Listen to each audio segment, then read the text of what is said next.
here that, okay. Hey everybody! Saisha with Black Girl from Eugene. My guest Leanne. Hi.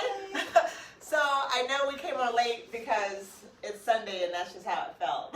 It felt like a slow moving, right? It felt like a slow moving ass day. Okay, wait, are you comfortable on the edge like that? Oh yeah, no, I am great. Okay, cool, because I'm like in the middle just spread out, you know? So, okay, so I want to start off with the fact that I am on KEPW 97.3 FM. Sunday, same time, they take my show and record it for the following week. So this show will be on next week and that kind of thing. And last week's show will be on this week. 11 o'clock every Sunday. So I wanted to give a shout out to KEPW for that. I also wanted to, I'm trying to think of announcements. My merchandise, people are giving like they want more merchandise. Thank you so much. So yeah, I'm going to do a bulk order, and what we're going to end up doing is doing the merchandise directly from me. So I just have to have them like make the orders, and I will send the orders out. So I have like 12 orders right now that are just kind of like, I want some sweatshirts. So I'm making the bulk order. We will have it for you, and as soon as we're able to get them all to me, then I will be contacting you, and then we'll just make direct sales from the online store at the website. I'm trying to think of other things that I need to announce. I can't really think of stuff right now, and this is going to be a part about what we're talking about today. We're going to talk about mental health and just how heavy and hard it feels to be present or to be here right now in the United States as Black women, as Black people. And it's kind of gonna be a little bit of an episode that we're gonna dive in. We're gonna dive into some deep. We're gonna go deep today, and we're gonna get personal. And there's a lot of stuff going on, and so we just welcome you and thank you for being with us while we do this. I don't think. Well, we had one kind of basic topic like we were gonna talk about, and then once we got here, I was like, I think we need to talk about how everyone's feeling. It's just so relevant that the heaviness that is leading into this election, like that's become the date that everyone's talking about, like, right? Like the election. Like there's nothing happened. There's like Halloween, there's like kids stuff, there's fall, there's school. Forget it. Forget it all. This, right? Yeah. No. So, and I think people are really having a hard time, although we're showing up, right? So I'm going to give props to everyone who's showing up. But here we are. All of us are struggling. I think it's responsible for us to say just how much struggle is here and what we're doing, and to recognize each other in that struggle, right? Right? So I'll just start off with the idea, like I said, I'm keeping the announcement short. I do want to say thank you to my Patreons. I did figure out how to put up a video. It was rough. Girl, I was like in the video like, hey you guys, can you see me? Like it was ridiculous. And I did the video, but it was really hard because I couldn't figure out how to, like, I'm just not good at technology if I'm just not. I thought I was much better than I actually am. So I figured it out. It took a couple tries, but it's there. So now I have exclusive videos only for my Patreons, and they're like 10 to 15 minutes. I'll be doing them probably bi-weekly until I catch on to how to do this faster, and then I'll probably do more. But so I thank you for my Patreons. If you're interested in being a Patreon, check out my page, patreon.com/Black Girl from Eugene _1. And like I said, you can have one-on-one conversations with me, Patreon-only videos. They'll have discounts for merchandise. So there's some perks to being a Patreon besides just supporting the platform and making sure that I can show up every single week. So I appreciate you all. Let's get into it. Mental health. So you are a mental health specialist. I am. Yeah. I'm a clinical mental health therapist. Right. So, but at the same time, which I appreciate, like I want to say, first of all, we have a Black mental health therapist in Lane County. People are like, there's only like 5, but there was more than 5. Right. Well, it was about 5. We're few and far between. Yeah. Unfortunately. Yeah. But sometimes, like my daughter and I were like, I love going to therapy. People like they like want to hate on therapy. I'm like, I love going. I'm like running. It's good stuff. It's good stuff, right? Like I've been like missing my therapist. I'm like, oh, where you at? Like, let's talk, let's hang out. But she's so we were looking for Black therapists, and it just totally booked out. Like everyone, you know. Yeah. And so I think that has a lot to say too with just where Black folks are right now. Like, not to say that therapy isn't good when it's not all of this heavy, but we can't get in. You know, it's just, it's hard around here. Right, yeah. Yeah, so I wanted to share some stories. I was like, we were both talking about how we both have PTSD from two very different situations. Right.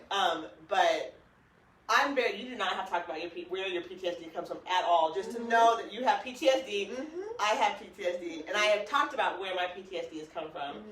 So I will reiterate that a little bit. But how are you doing? Like with that being what it is, just like we talked about the fact that we both have had some disassociation issues, and we can explain what that is for people. It's not just like, I want to like be clear, the stress that I'm feeling, you know, is just, I'm into astrology. It's all in the stars. It's all going to be thick until the end of the year. To the end of the year, like into February of next year, it's going to be thick. But it's going to be this thick all the way through December, right? And so when I say this thick, I mean like, it's hard to even like look up and say hi or feel wanting to like connect. It's really difficult to like walk through and feel like there's promise. It's just kind of like, I just have to get it done. Right? It's like that feeling of like promise and creativity and innovation just isn't there. Right? It's kind of like, I just need to make it tomorrow. Right, and a thing, so dissociation that's one of the things is derealization, which is you're essentially walking through a fog. Things are existing around you, you're doing things, but you're not really here. Right. Yeah, you almost, I remember in the thick of my trauma, I remember physically feeling outside of my body, watching myself. Like actually disassociating. I remember one time I was trying to get drunk, and I remember not being able to get drunk. Like I kept drinking, and I was like, I want to be drunk. Like I want to be like drunk, right? Yeah. And I couldn't. And then because my mind was like on alert, and so it wouldn't check off, but my body was checking out. Right. So that's a total way to describe this. I kept thinking I was not getting drunk because my mind was sharp, because I was on it would not stop. Have to be. I was on like, be careful, right? But then when I got up to walk away, I was stumbling, and I was like, why is my body like not working the way it should work? And my mind was like, oh right, you've been like, it was like this. It was so weird. I just was not connecting it that at must all. have been so annoying. It was messed up. It was messed up. It was messed up. It was one of those times I realized, it was like one of those, like, I'm like, oh, I'm not okay enough to be like by myself doing this. Right. Yeah. No, your brain was like, no. Yeah. No, we can't turn off, sis. Right. Yeah. We're not turning off. Safe. Yeah. You are not safe. Yeah. And it wasn't that I wasn't safe. Right. My mind, was like, no, we are not ready. Right. Yeah. We don't trust. We're not okay. Well, okay, so have you ever heard of the concept post-traumatic slave syndrome? Oh, yeah, absolutely. Yeah. Okay. So I've read the book, about girl. it. Oh, you have? Oh, yeah, I have it at home. You want to borrow it? Yeah, I do. Yes. But I have just become familiar with the subject, and I was describing to somebody what it's like to just be a Black person as far as like that. So I was with a friend, a very close friend who's white, and I wanted to show her or describe to her the PTSD that Black people have. And I the way I did it was I told her everything that was going on, including everything behind me. And I told her every sound that I could hear. And I told her who just got here, that I could see in my peripheral. I told her things that I could hear behind me. Wow. And whenever I'm somewhere, I'm always looking around. That's interesting. Who's over there. We were at a park. And And so that's just, and that's without my trauma. Yeah. That's just awareness. Put my trauma aside. Mm-hmm. That is what it is to be a Black person right now. Mm-hmm. And forever, I think. Yeah. And then you add on trauma to that. Right. I mean, you, oh God, like right now, my brain just cannot say his name right now, but the quote, to be Black in America is to be furious, like, and to be enraged at all times, like, at all times, right? And that is, I think I do that what you just described automatically, right? But you didn't realize. You don't, but you know, right? Oh yeah. And that is, right, and that's taught. That's actually taught, and it's right. You know, it's coming from your being. Right. The post-traumatic slave syndrome is genetically, you know, it's genetically passed down, right? Yep. So this idea of like, I actually realized that living in Eugene and living in the Pacific Northwest, I disassociate way more than I think I do. Because I cannot tell you who is around. I don't look at anyone's faces anymore, right? I have gotten to a level of like, of spiritual awareness that I'm feeling energies more than I'm looking at people. So I can walk through a room and be like, it's not cool here. I'm out. Right? Or I feel very uncomfortable. I'm gonna try to stay because I can feel where the uncomfortability is coming from. Right. And I'm just gonna sit and like be really hyper aware of these energies. But at the same time, I'm like, it's like I'm just like, be ready. Like, it's kind of like a ninja thing. Like, be ready. You know where and the that's exits it. are. Yeah. And you know what's going on behind you. If your back is not to a wall, you know what's back there. Yeah. Even if you're not looking. Yeah. I don't go, like, Black folks don't be eating with their back not to the wall. Like, we gotta see what's going on. No. Direct, like, door. Yeah. Exit. I need to be able to see the room. Like, you know what I mean? Like, yeah. Well, yeah, you gotta see if there's a threat. Right. And you've gotta be able to, calculate your moves, as early as possible. Yeah. And I don't want, like, people, it's like, people talk about, like, it's gone parallel to paranoia. It's not like that. Oh, there goes my train. Go every time. Like, it's right on time. So, it's not paranoia. It's absolute hyper-awareness, right?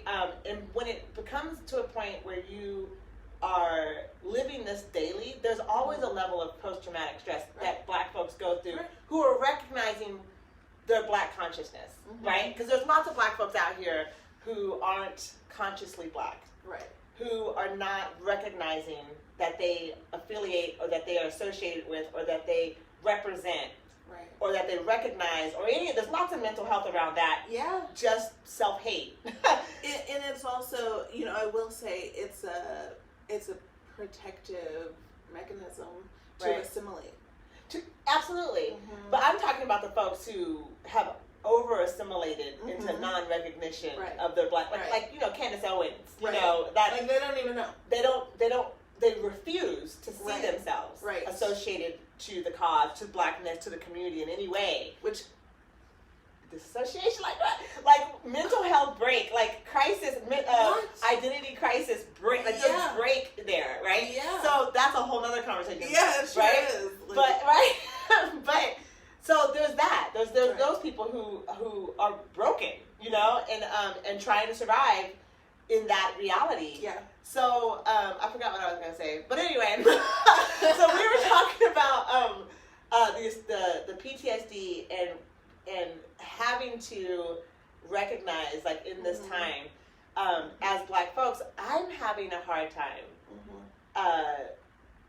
because the work that I do, I'm an anti-racism, equity and inclusion facilitator. Right. I actually facilitate sessions. You're an expert. Yeah. Right. So, that being said, there is a level that I bring to the class. There's a level that I bring to the session that is professional. And I bring in my 23 years of my experience.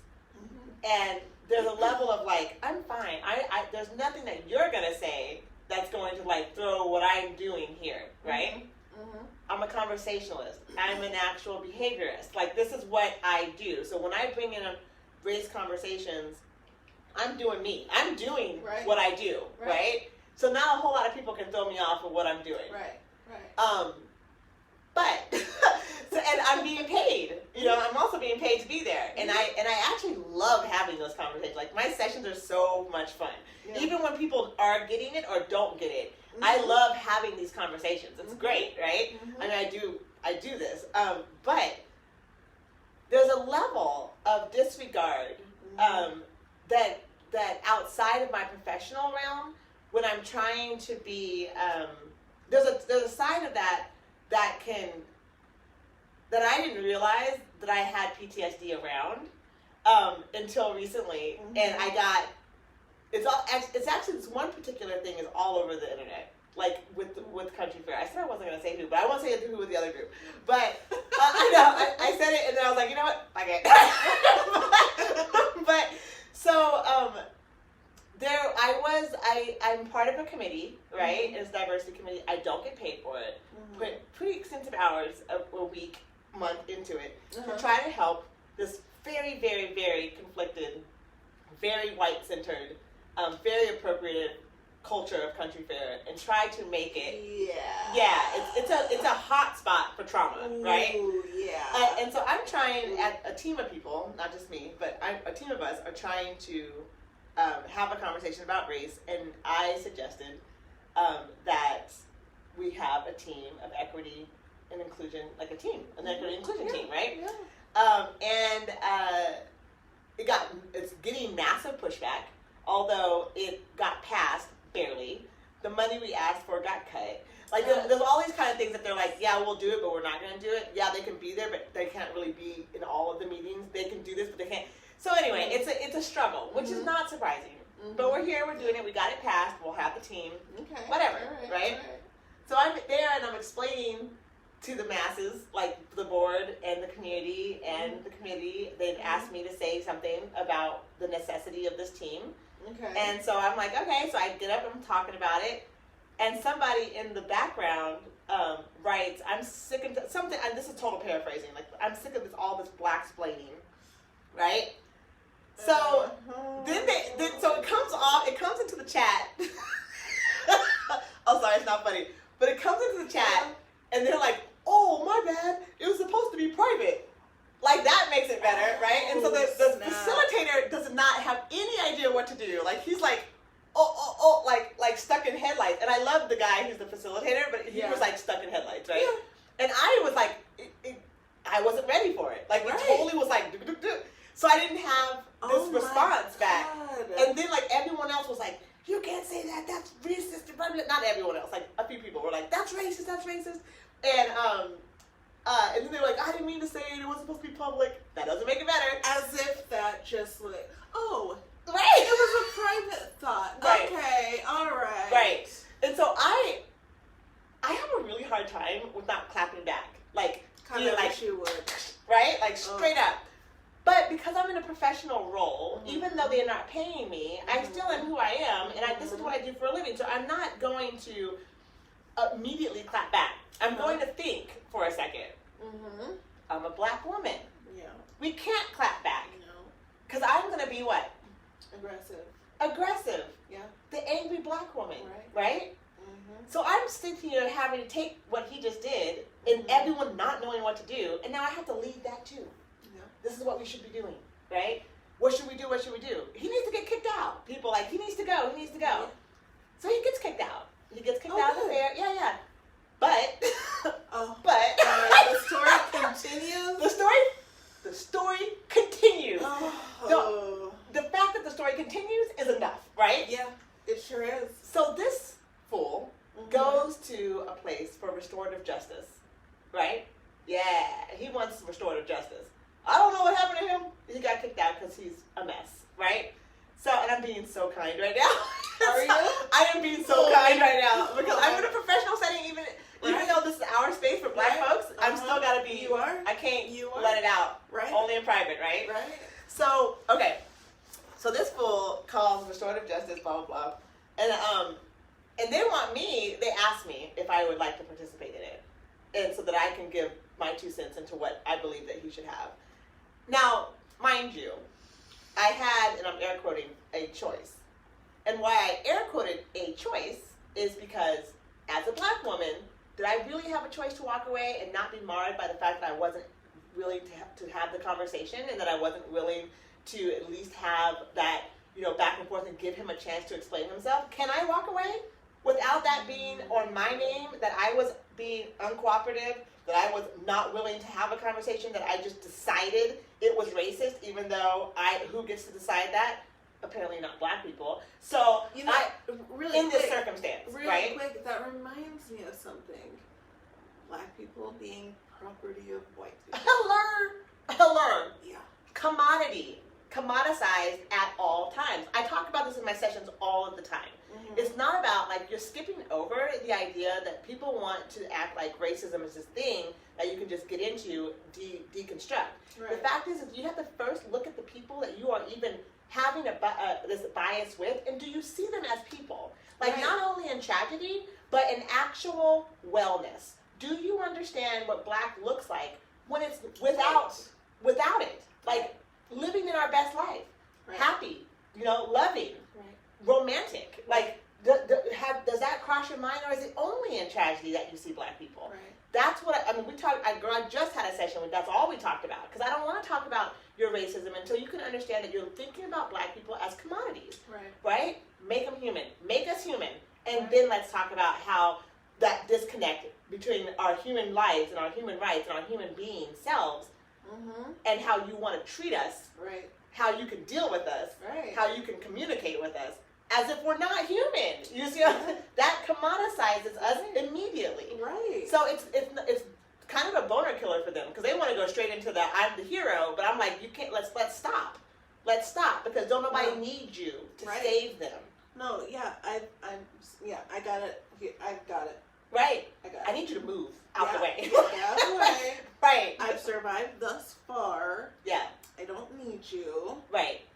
So, anyway, so you had a choice. I had an air quote choice. So I had to choose to participate.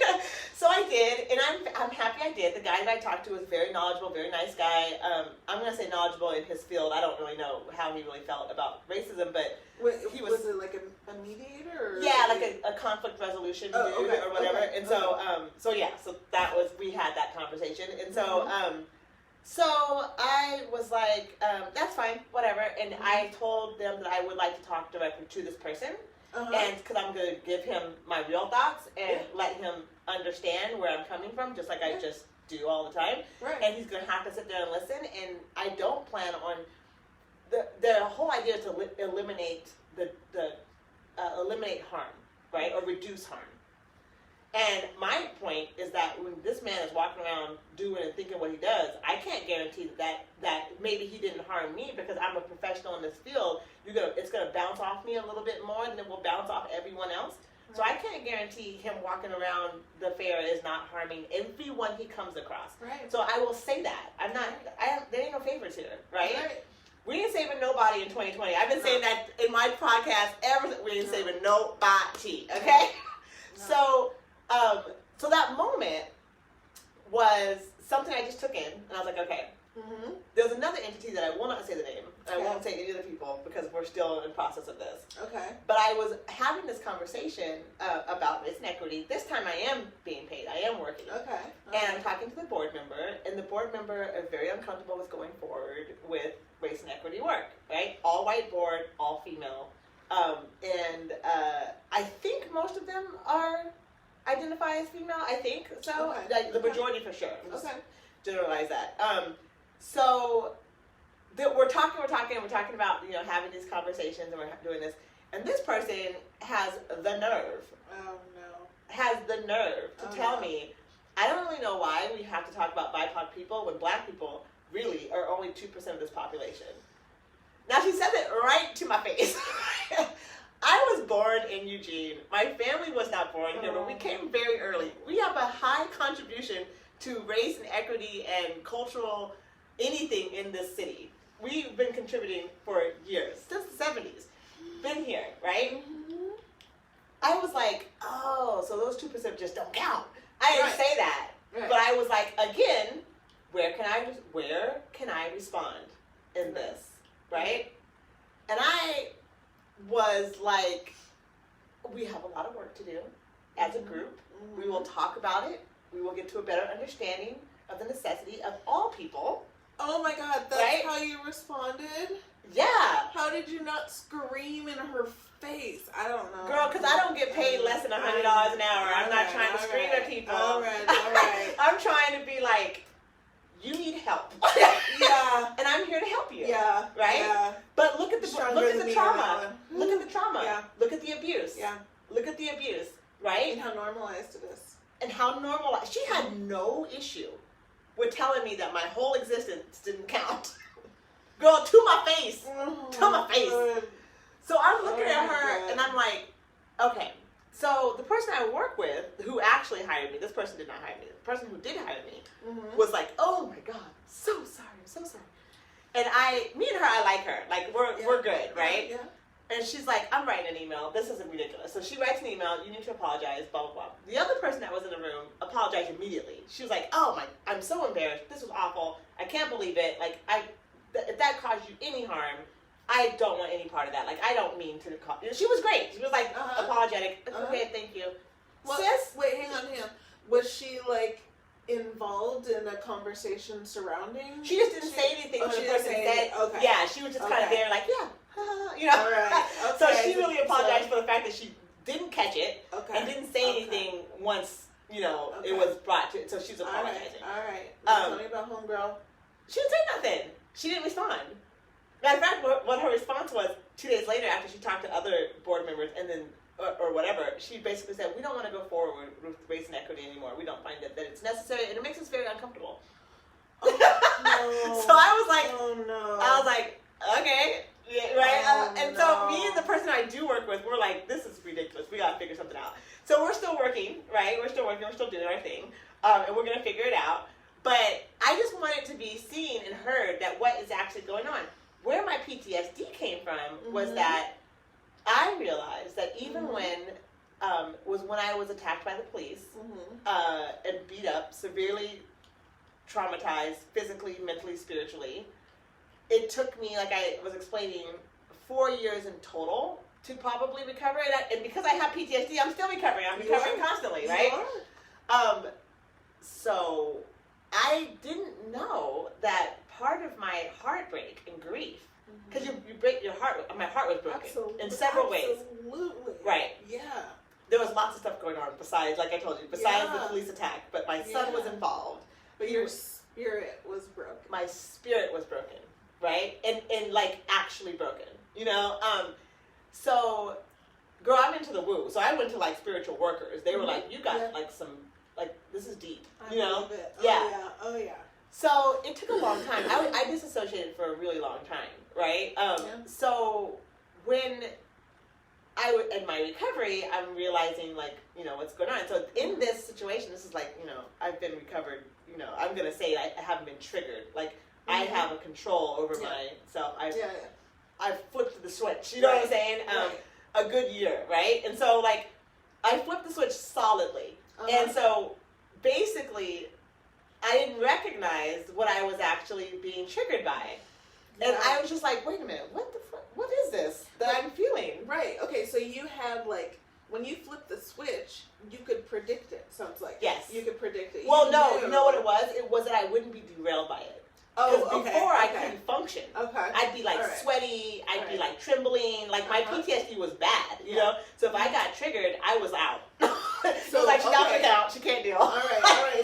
So when you flip the switch, you would still be triggered, but you can take care of yourself. You can handle it. Yeah. Now I can be like, oh, I see what you're doing. Okay. I'm not going to respond like this. I'm going to take my response and I'm going to take it down a couple notches. But this time was harder. Oh, Girl, it was hard. And you know why it was harder? Because of everything we're going through, like life. Yeah. But then I was like, why can't I get out of bed right now? Like, I had just returned from Hawaii, and I was like, why can't I get out of bed? Like, I'm so upset. You know what I mean? Like, Hawaii was amazing. I was with my family. We were fun. It was great. I came back to Eugene, and I just had this, like, and then those things were happening. That happened right when I returned. And then the other thing happened, like, it was happening. It's all over Facebook. Like, it's all over the country fairs, everything. They're talking. Yeah, a lot of people are defending him. Some people are not. But my name is being used the whole time.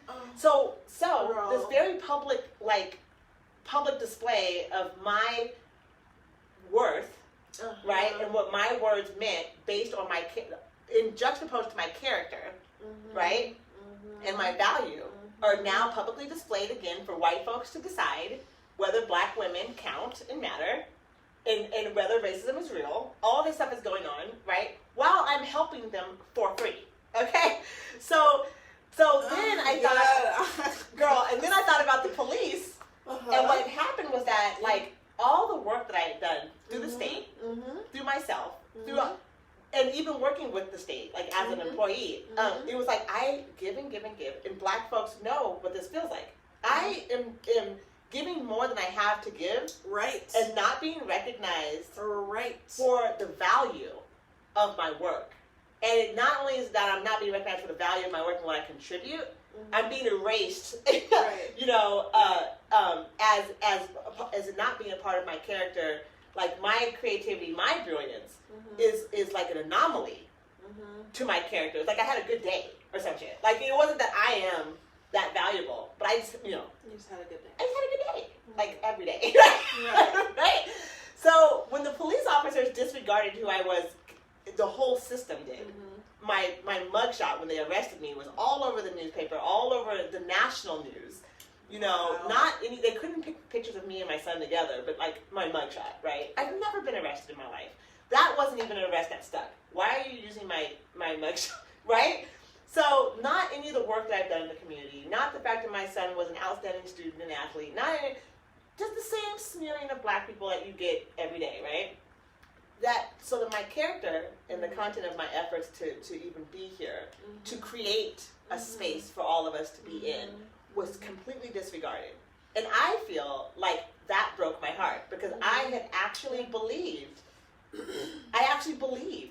that if I would do this work, it would matter to the masses. Right. And I don't mean to white folks, just white folks. I meant to the masses. Yeah. When I was in court, weren't no black folks behind me. I had one person behind me. The cops had everybody there. Right. You know what I'm saying? Right. So all I'm saying is that I'm not blaming. It's the experience of me, black women, black people showing up against the odds, being abused, being aware, hyper aware, showing up in our best selves in a way that we can't even show up in our authentic self. Right. We're showing up even at that point to make them comfortable. Right. Right? That's what you did today. That's what you are doing right now. Girl, if I trust, we do it all the time. Right. It's not just me, it's all of us. We constantly do this. So when it starts to become like society is doing what it's doing, and we got to do what we're doing, I'm tired. That's why I'm in bed, right? I dressed in my workout clothes because I'm like, by all damn means, I'm going to the gym today. I am like, oh, I gotta go to the gym. Like, I'm going, right? So it's one of those things where I'm like, I can't drown. Right. I can't drown. Right. You know what I mean? It's like, I won't. Right. And right. Right. Yeah. I mean, one of the things that I'm struggling with so much right now is that for just a minute, I thought that we were going to be listened to now. Isn't it funny how we fall for this? Why do we fall for this? I don't know. I feel like a fucking idiot. Why do we? Right? So you're not an idiot. It's because we know we count. We know we matter. Do. Yeah. I thought. Yeah. I thought this work that people are doing, air quotes, that people are doing to become anti-racist was our time. Well, I think what I said before when we talked about it. Excuse me. White folks want to jump to anti-racism, but they can't stop and just talk about racism. Right. And not only can they not talk about racism, they can't talk about how they're racist. They can't take accountability. Right. And really, not only that, because there's people out there like everyone in America is racist. I love it. The memes are more out there. I've never seen so many conversations around if you live in America, you're racist. I haven't heard that before. Right. The problem is that, and I brought this up in a session a week ago or something, was that if you don't know what blackness is, the wellness of black people, like we just talked about it. You got to understand that we don't need your savings. We need you to recognize us as people, with the equal need to be seen and heard and validated, and to be respected. Respect. And the truth of it is that look at us.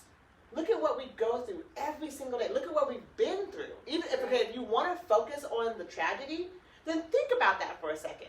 Every black person you come across that has their shit together, that has their hair done, who's graceful in their conversation, who's educated in their information, who is poised in their. And matter of fact, it doesn't even have to be all that. That they just show up. To recognize that we are here in the same space from where I came from. That if you want to focus on my tragedy, recognize what I just came through. I am not an anomaly to my community. This is the community. We overcome. We are resilient. This is what we do. So just in that alone, we should be having more respect. If we weren't commoditized. If it wasn't up to them to tell us our value. If it wasn't up to them to say when we could and couldn't. Right? And the truth of it is that it's the truth. We are still fighting the fact that I don't want to answer to them.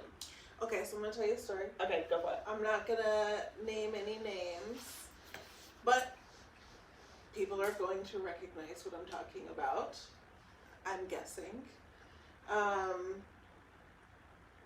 And yeah, this is a call out. So I am off of Facebook right now, off of all social media, and there's a reason. A little bit ago, there was this woman who posted her a picture from a photo shoot. She's a model, and she's local to Eugene, and she's also been a protest medic. Okay.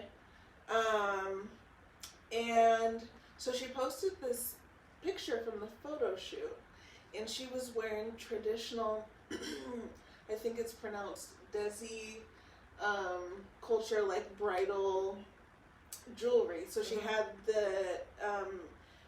the gold nose ring, and then the chain that went up to her ear, and then had like these really big, gorgeous jewelry, earrings and a necklace. And I posted on Facebook that I wish I could call her out. But the problem is if I call her out, there are all of them and just one of me. Right. And I didn't want to take it on. Right. You know? Yeah. But, it's obviously, I am a black woman, so it's not like it's directly offensive to me. Right. But I was like, this white girl is going to post that. I'm sorry, I'm not laughing, but I am laughing. And think that it's okay. And so so I posted that feeling when you want to call somebody out for appropriation, but there's one of you and a whole bunch of them. That's like almost exactly word for word what I posted. And then she got reamed anew. Yeah. Right. But not by me, but all these people. Were they white? No. Okay. Indian people. Yes, they came through. Yes. Yeah. And I don't even know them. So it was not me. Yeah. And they, oh my God, so many. And I just watched it unfold. I didn't participate. I was like, oh, thank God. Because, it's not necessarily my place to say, that offends me. I can say that's appropriation and that's wrong and you shouldn't do that. It is offensive to you, though. It is. Yeah. It is. But I think it was much more meaningful to come from Indian people. Absolutely. Desi people. Yeah, yeah. And there were tons. I love it when the minority, like especially Native and Indigenous folks, when they step forward, I'm for it. I'm just like, what do you need? I'm here. Like, I am down. Yes. Yeah. Yes. I love it. Oh, I'm so glad they were present to even see it. Oh my God. Yeah. Okay, so there's more to this. Okay, so that happened, and she kept deleting their comments. No, she didn't. I believe she deleted about 700 comments. Because that's a whole thread. Like, she's at 700? She deleted their comment. She didn't ever get a clue that she should be deleting that picture? Girl, I cannot. This is the kind of level of stress I'm talking about. Mm-hmm. We got to deal with all this? Are you kidding me right now? So it's from a photo shoot that was put into a fashion magazine. Of course it was. I'm like, of course it was. So, like I said, I did not participate in any of this. Mm-hmm. I didn't even call her by name in my own Facebook post.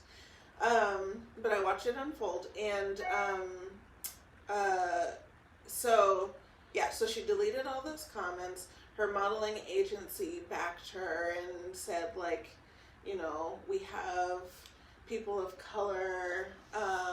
The designer is a Desi person, right? And she created it, and she wanted representation of all colors. Do you want to guess how many colors? One. Mm-hmm. No. You know what? That's not fair. I believe there was like one black person also wearing that jewelry. The Desi person couldn't come up with Desi people to put, and I don't even know if that's the right term, but I'm just saying they couldn't find their own people to represent. I'm gonna call BS on that. I'm gonna call BS on that. Here's the thing: colorism. Girl, that's a whole colorism.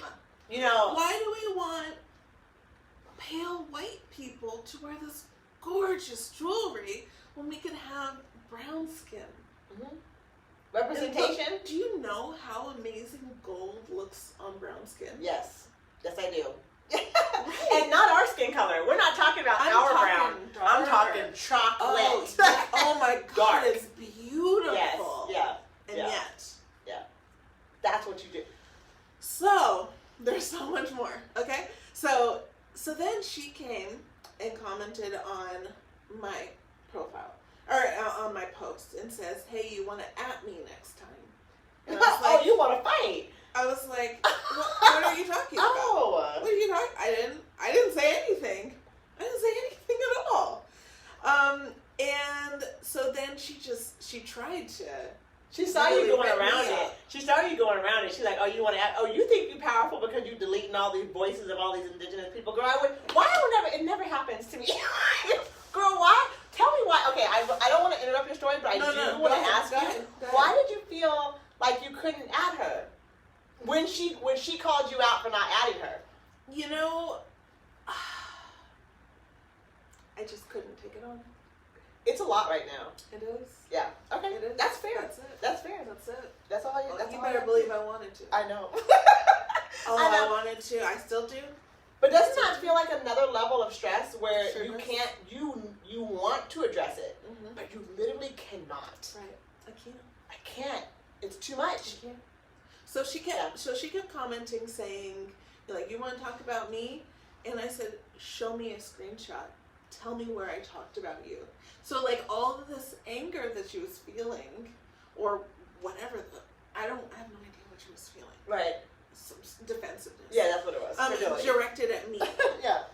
And again, I didn't say anything at all. Right. But so then, okay, all right. So she said, I haven't seen you out protesting in what, 100 days? And I said, and I thought to myself, oh, that's not the subject matter right now, sis. that ain't the subject matter, and you don't get to tell me. What are you talking about right now? Wait a minute, because I'm black. Aren't you supposed to be protesting for me? Right. Isn't that what this is? No? So I can't even remember how the conversation went, but I was like, okay, so you're virtue signaling me. So you want me to think, oh, okay, so you're a protest medic, so that absolves you. Yeah. Right? Right? So I don't have a right to point out problematic behavior because you're out there on the streets as a medic. Okay. But, you know, the level of her integrity to try to belittle a black woman for protesting or not protesting as a white woman who's a medic out there, you are so out of line. And matter of fact, again, racist. You're still trying to put your power of oppression onto me. Sure thing. Like, you get to decide whether I'm worthy, what my behavior is supposed to be, whilst appropriating a culture publicly. Like just like, this is I can do what I want to do. This is so problematic. Because I am a protest medic. Because I'm a white woman, okay, that happens to be a protest, that like you said, absolves me of everything white women, everything Karen, everything, you know, Becky, that, you know, that is because I go out and I'm a medic for the protest. Right. This is what, okay, look. I know, this is why I don't have friends, okay? Because you can't trust someone, like you. And she blocked me. Okay, I know she did. I hope she blocked all the. I didn't do anything. What, girl? You don't need her in your life. Like, I do not. You should have blocked her first. Like, what? It should have been a blocking competition. Like, honestly, who got there first? I wanted to see where she was gonna go. No, I know. But you know what? This whole thing is like. This is what I'm talking about. There is no decisions to be made in 2020. I mean, I'm sorry. There's no negotiation to be made in 2020. I don't feel like I've been posting on my Instagram quite a bit about like what it means to what you can disagree with and be reasonable, and what there is no disagreement about. You are just racist, and we cannot do this anymore. Right. And you know, I have a very, very, very good friend. Like, she's like my sister, who's Paiute native, right? And I am so attached to her wellness, right? Yeah. That when she and I talk, and she shares with me the slights that as she's bringing money into her community, as she's creating for her community, how they're refusing to count them, you know, because they're in proximity. The whole county benefits from the money that they create off their reservation, but then won't count them for voting, and they won't count them. The level of like pain that gives to me right now, with the Proud Boys being around and the big Trump flags here on the mainland, here in the Pacific Northwest, that those aren't like passive things. Right. That to me, like, I don't quite know that people understand that those are direct threats. Right.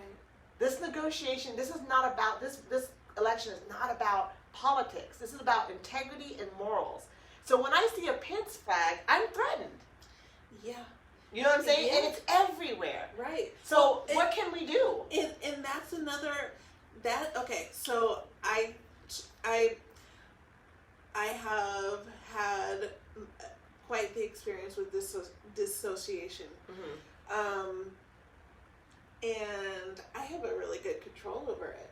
Like I can handle myself, and I've gotten to the point where I can get out of it, or I can choose to stay in it. Right. Sometimes I choose to stay in it. Yeah. Because sometimes that's what makes sense for me. Yeah. You know, if I need to check out for 5 to 3 hours, all right, I'm gonna do it. You know, but I have struggled to control it when I see those flags. Yeah. I have a look, I think. I have a face, right?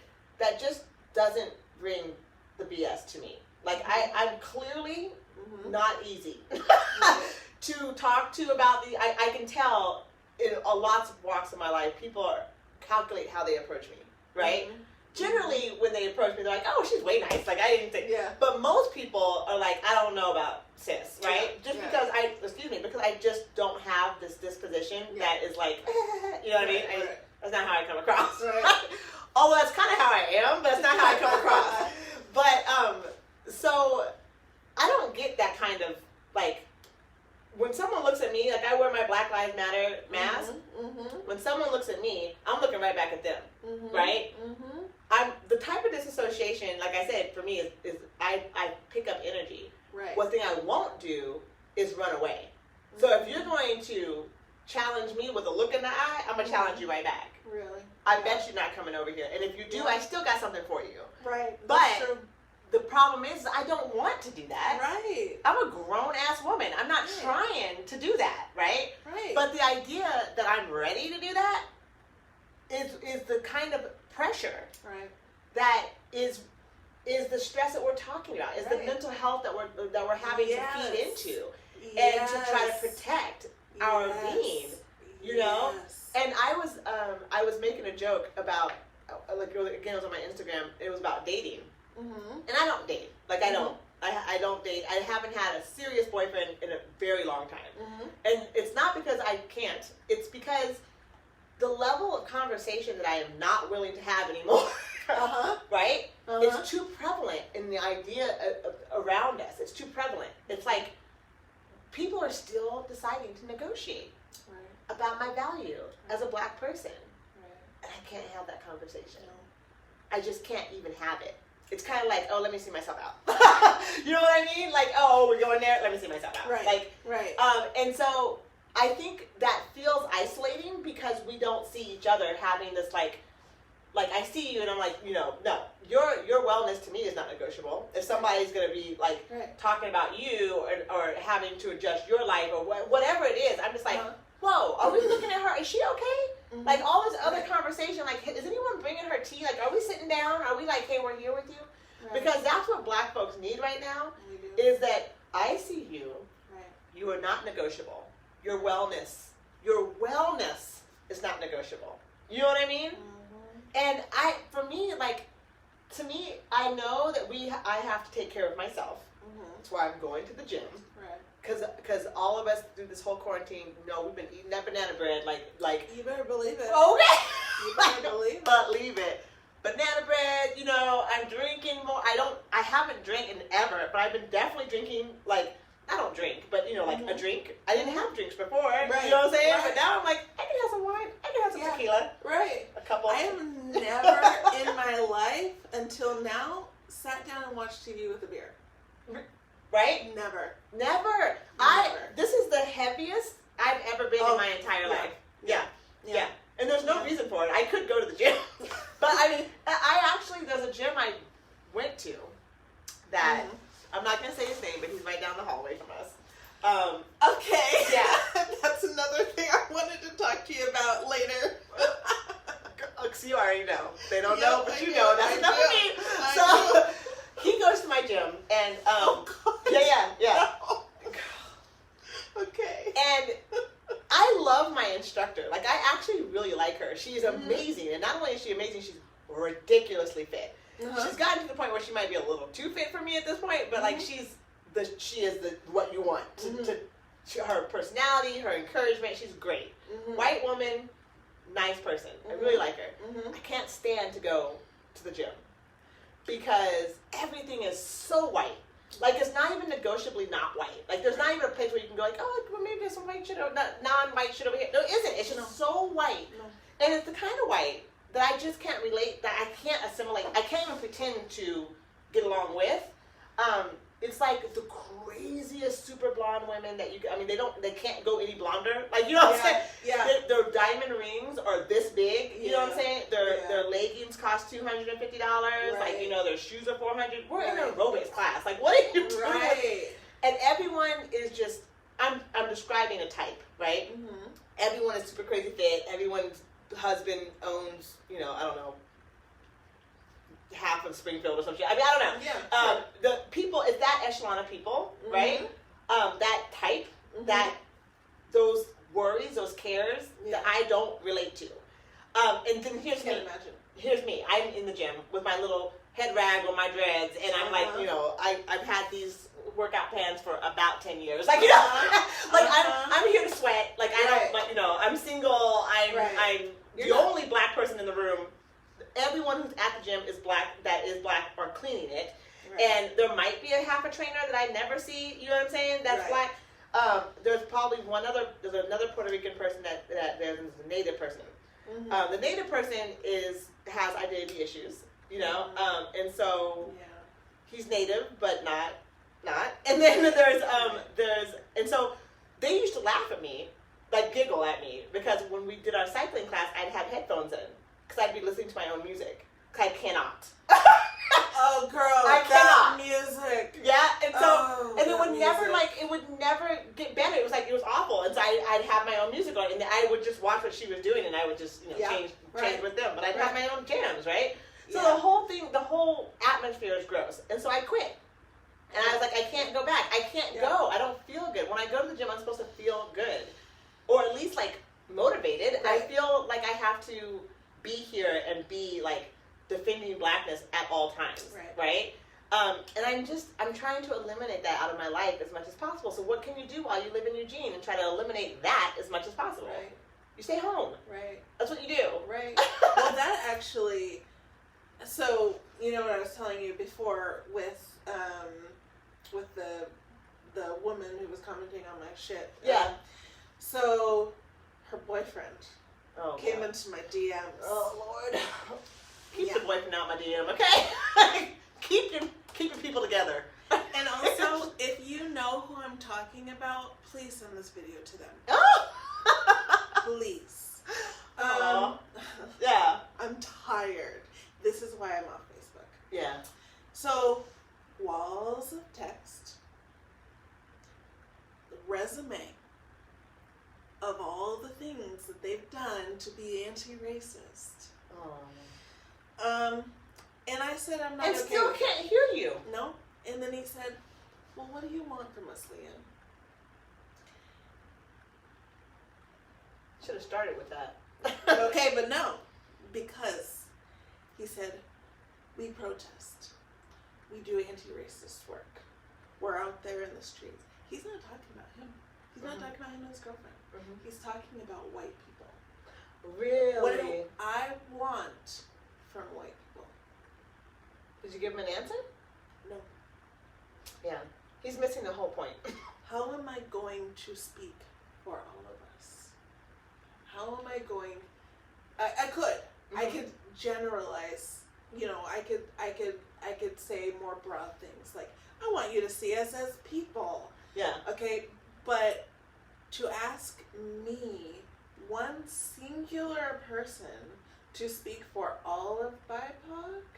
Look, first of all, I believe that your voice has serious echoing consequence and ramification and purpose, right? Mm-hmm.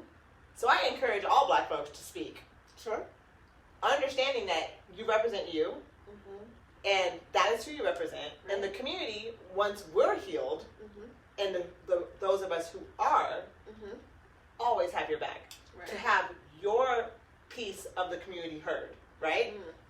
You don't have to represent everybody else. That's their rules. Right. See? So girl, look, we could have a whole conversation about the way that white folks have dictated our behavior and how we don't see our autonomy in it. Right. So the thing is that when you speak, or when I speak, I definitely do not represent all black women, but I represent my black part of this community, and so I'm going to speak from it, right? So it might not even be for you, but guess what? When I speak, the people who I do resonate with show up. You see what I'm saying? Right. But you can't, white folks cannot make me responsible for everyone else. I never said that. Right. I said me.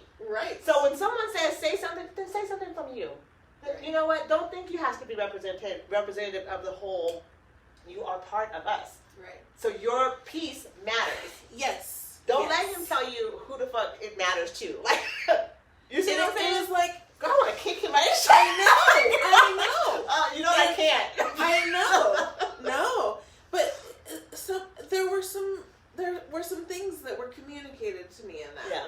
Yeah. Oh, girl, so much. So much.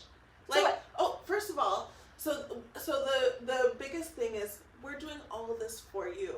What more do you want? What more? Oh, it was gross what he said. Gross. First of all, this should be really about the fact that your life is really, you are missing out on having Black people in your life. Let me let you understand that. Right? Like, this should be about equality. This should be about human rights. Don't be doing me a favor. Right. Right? Like, this is not about favors. I don't need that resume. I can't believe they even went there. I can believe they went there, though. They are missing the point and wasting their money and time.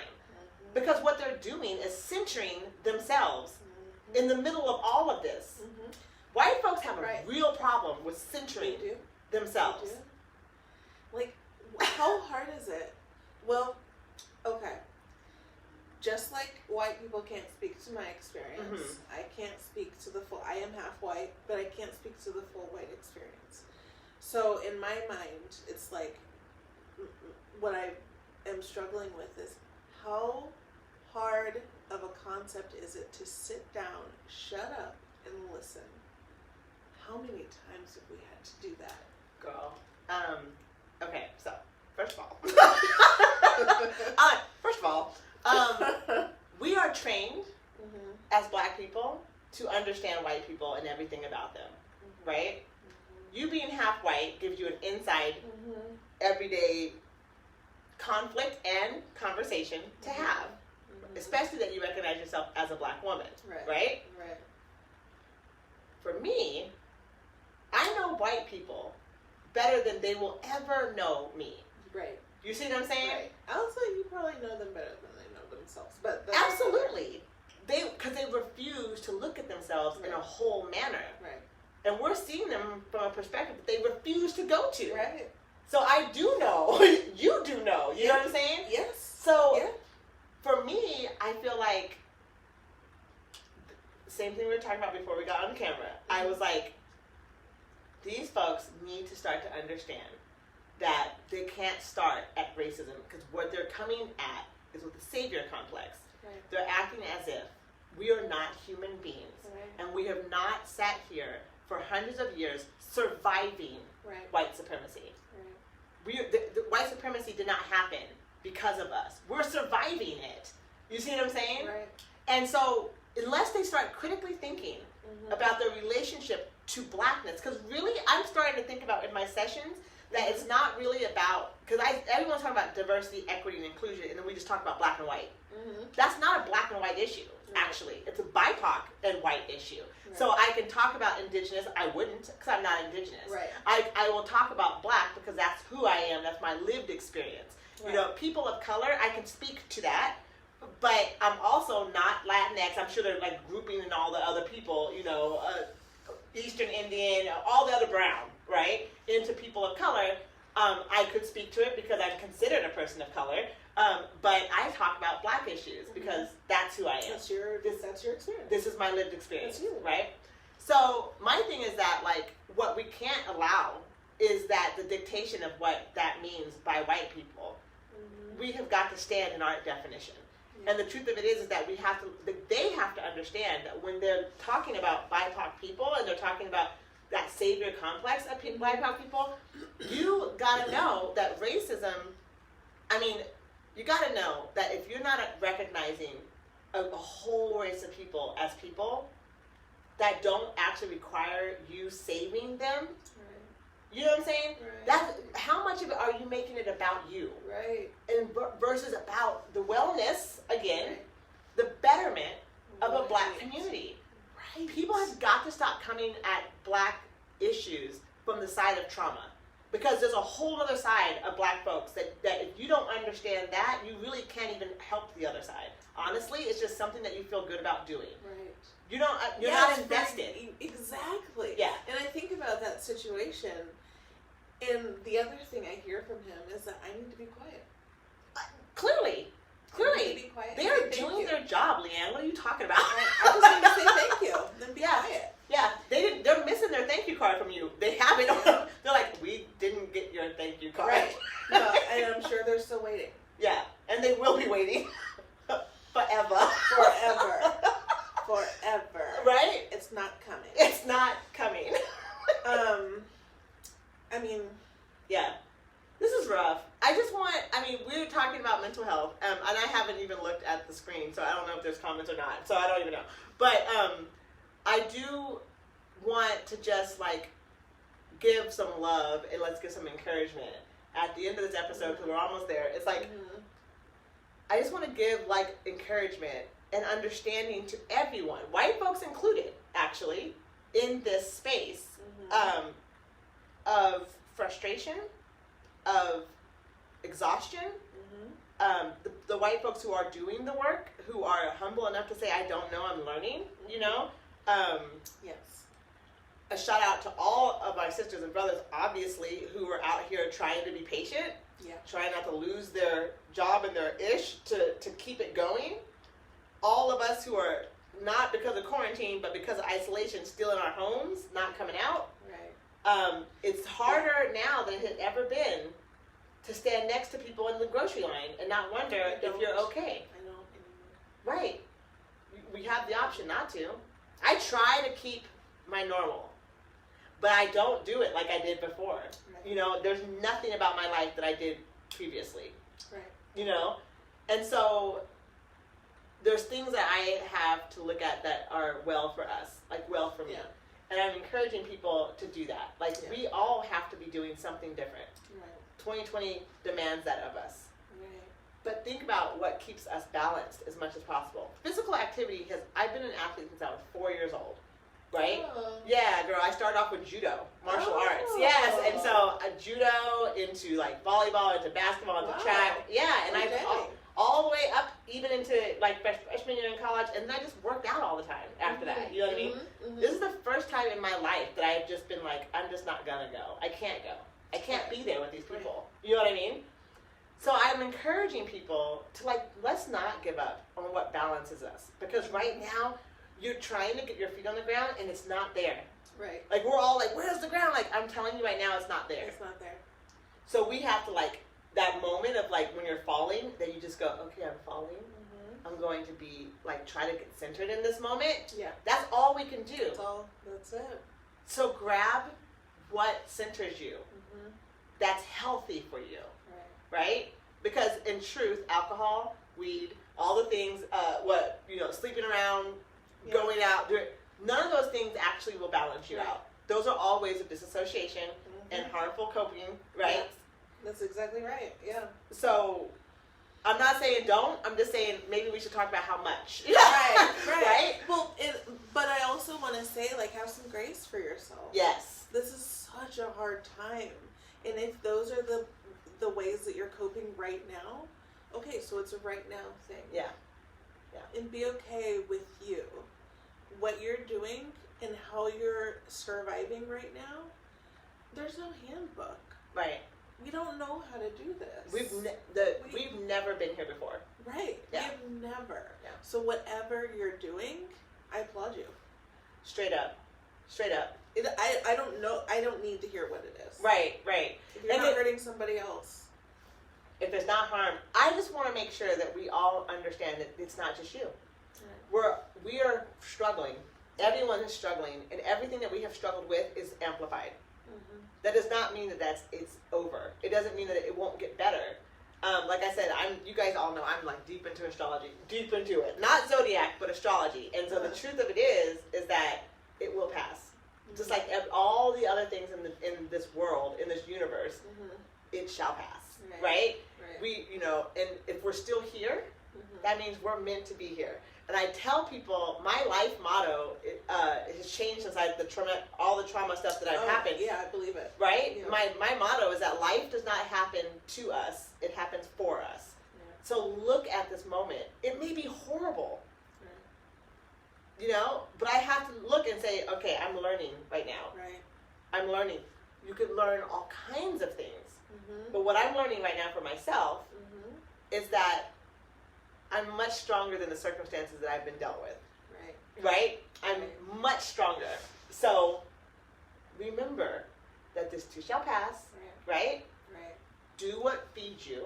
Mm-hmm. And what feeds you meaning like you. Mm-hmm. Not asking from other people, but you. Right. If it means that you sit quietly and that you don't go outside and you get off of Facebook and you do it. I applaud you. I will Yes. see you when you come back. If you do, if you Yeah. don't, you know where to find me. And let me know when you show back up, right? Yeah. I'm going to try to go to the gym. No, I am going to go to the gym. And I'm going to, my goal is to sweat every day.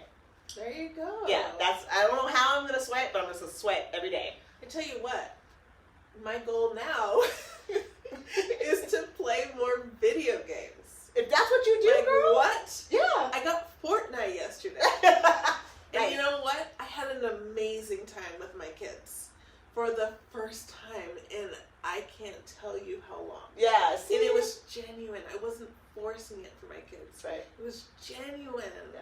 Good, because I'm off of all of it, and now I'm focusing on things that just make me happy. Things that make you happy. And I had a good time. That's amazing. And then I went to a plant nursery, and we got plants. Yeah. What? Right. You Yeah. know, so I mean, I used to talk real stuff about video games. So, you know, There you go. just You're going back to what makes sense for you. Right. It can be super simple. Right. It doesn't have to be amazingly like earth-shattering anything. Like I said, I'm gonna sweat every day. You're gonna play video games. I'm gonna play video This games. is not hard stuff, No, right? no. So I'm just going to give that to my listeners and give that to anyone who's clicking in. It's like, let's be kind. Yeah.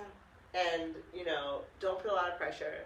And just know that everybody, black, white, brown, whatever, Mm-hmm. we're all feeling this pressure. Mm-hmm. It's all coming from different ways. People are losing family members. People are losing friends. Lovers and partners are questioning each other. Right. You know what I mean? People are compromising. People are being oppressed. People are choking with the words to come out their mouth. People are Right. struggling, Grieving. even grieving the loss of grieving 2020, grieving Yes. everything that's happened. Yes. Yeah, and grief, if we all understand, is not something that goes away. No. You know what I'm saying? There's no timeline. There's no timeline or direction. Right. It just, right? It is. Yeah, And you're in it. and you're in it. And so let's be kind to each other. Be kind to yourself. Yeah, I like to see when I'm out, because I'm such high alert.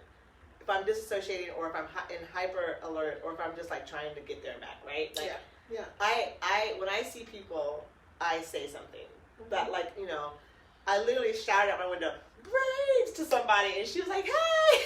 But I guarantee you, literally just for me saying that made me feel better. Yeah. So I saw someone that I was like, "Oh my God!" Right? And Uh-huh. I know it made her feel better because she was like, "Yeah, someone." For a moment, we're both having our head down, and we looked up for a moment and saw something that made us feel good, and I recognized it. So I encourage that as well. Yeah. My son is such an optimistic and like beautiful soul person, and he does that all the time. It doesn't matter. Yeah. To strangers all the time. I'm always like, oh, seriously, Quinn? Like, always? He's just like, God, you never know what that does to someone's day. Oh. And I'm like, you're right. You never know what it does to Right. somebody's day, Right. right? Right. So there it is. So thank you so much, Leanne, for coming. I wish you Right. come on my show always, all the time. Like, I just love having conversation with you. It's so nice. Yeah. Appreciate I it. am sure I will be back. Right. I appreciate you sharing all that you have to share. Next week is going to be a little different energy. I'm going to have Isaiah Wagner on my show, who is as a black man running for mayor in Eugene, that has highly controversial comments about black women in the black community that I don't actually support. So for the first time ever, I'm going to have someone here that's political a little bit. His stance is political. People see him in a political light. He's very aware of my position. And so we're going to have an in-depth conversation about that, and about where he comes from, who he is, how he was raised, and how he sees black people in the black community, and whether or not he feels that he can really represent us in a way that we can respect him. Right. Because right now that's broken. Right. So And have you had a male identifying person on your show Yeah. before? You have. Okay. Yeah. Okay. I have mostly women, but that's not on purpose. Like, men just don't. I talked about this before. Men do not want to come here and have a seat and talk about it. 'Cause I feel like I want people to really talk about how they feel about things, and like we get open here, right? And men are not down a lot. But I definitely have had men on here for sure. Okay. Yeah. Okay. M5 has been here a couple times. I've had him on my show twice. I had Kakai, who's a community builder from Southern Oregon. Okay. He's been on my show. I had a dude from Canada on my show. I had a guy from South Carolina on my show. Oh, very cool. Yeah, my brother, not the one, he's an astrologer down in Santa Barbara. He's been on my show. So I think I'm probably forgetting some folks, but I had, they're here. They sprinkle in. Yeah. I would love more. I am me. We can definitely have a conversation, or DM me. Vanessa was teasing me because I said I am showing my age. DM, whatever. Whatever, message me, okay? Oh my God. So, anybody who's interested, who wants to have this conversation, people of color, please. And I would like to have people who aren't all black, who it's not just black folks. I would love indigenous folks. I would love people of color. If my girl Tracy comes into town, because she, like I said, she lives on the res, we will have a conversation here. I have several other indigenous people that I know that I've reached out to come on the show. They're, life happens, and so they're deciding what to come on the show for. It's not easy to be here and talk about your feelings, talk about what you're going through. Right. So I applaud all my guests for showing up, because it's not easy. And I totally interrupted you talking about next week. Oh, did I? Oh, it doesn't matter. I said what I was going to say. Oh, no. It was it. That was it. Because next week we'll be here and you'll see what happens, right? But, no, so that's what it is. Like, this is that space. So I haven't had a lot, but, we're only a year in. There you go. We're only a year in. We can do it. So, okay, so I'm going to go through comments. I don't think that we've had a lot of comments. I don't know. I haven't been paying attention. I've been looking at you. Right? Mostly me too. Okay, so I'm going to go ahead and shut down the audio. Thank you for watching or listening to Black Girl from Eugene, and we will talk to you next week. I'm going to end that. And then, let's go here. So I don't really think, Cassie says love and support to you. Lindsay's outstanding, balance all things, great show, thank you. So, Carlton replying, it's terrorism and trucks and flags are meant to intimidate, Yes. straight up. My mom, late as usual, you're totally fine, mama. My sister is like so frustrating. Someone said 100% will stop grumbling. Oh, someone, never, just enough to pretend they care, so people will stop grumbling. Yes. Yeah, for real. Oh, yes. Lisa Garver has her eyes wide open. And she says, whoa. That's my good friend. Okay, nice. A lot of people watching, but not a whole lot of people commenting, which is totally fine. I love that you guys were here watching and that you were here and able to do that. I don't know what this little symbol means, but I'll check that out later. So this was our show. It was about mental health, and it was about coping through all of this deep feeling that we're all having, and hoping that we see each other and give each other some compassion. And I will see you next week. Peace. Bye.